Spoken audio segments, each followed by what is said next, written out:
మరి పునరుత్థానుడైన క్రీస్తు ప్రభు తన దాసుని తన పునరుత్థాన బలంతో, వాస్తవానికి ప్రియులారా, మనలో నీతిమంతులు లేరు, ఒక్కరు కూడా లేరు. మన క్రియలను బట్టి, మన తలంపులను బట్టి, మన జీవించిన విధానాన్ని బట్టి ఏ మనుషుడు నీతిమంతుడు కానే కాడు. కానీ యేసుక్రీస్తు ప్రభువే మనందరి కొరకు ఆయన శరీరుడుగా ఆయన ఈ లోకంలో ప్రత్యక్షమై మనందరి పాపములు పరిహారం చేయటానికి నిందారహితుడుగా జీవించిన క్రీస్తు మన స్థానంలో మనకు బదులుగా మన ప్రాయశ్చిత్తం చేయడానికి ఆయన ఒక నరుడుగా అవతరించారు.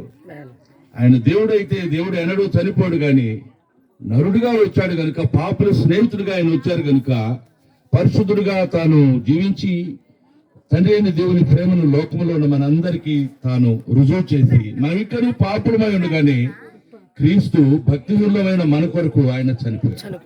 అంతేకాకుండా చనిపోయి తిరిగి మూడవ దినమున తాను చెప్పిన రీతిగా లేచారు. ఈ రోజున యేసయ్య నమ్మదగిన దేవుడిగా ఉన్నారు. పాపులను ఆయన మాత్రమే రక్షించగలరు. మన క్రియలు, మన వ్యక్తిగత ప్రవర్తన, సత్ప్రవర్తన, మంచితనము ఇవి చాలవు.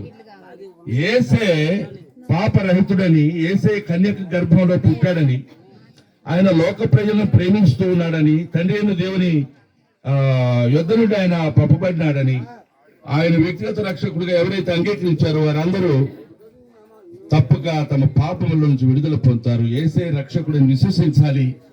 పాపం నుంచి విడుదల పొందాలంటే యేసయ్య నేను పాపిని, నన్ను క్షమించు అని ప్రతి ఒక్కరు సింపుల్ గా యథార్థమైన హృదయంతో ఆయన దగ్గరికి వచ్చి పాపం క్షమించమంటే, యేసు ప్రభుని నోటితో ఒప్పుకొని దేవుడు ఆయనను మృతులలో నుండి తిరిగి లేపునని ఎవరైతే హృదయంలో విశ్వసిస్తారో వారందరూ రక్షణ పొందుతారు.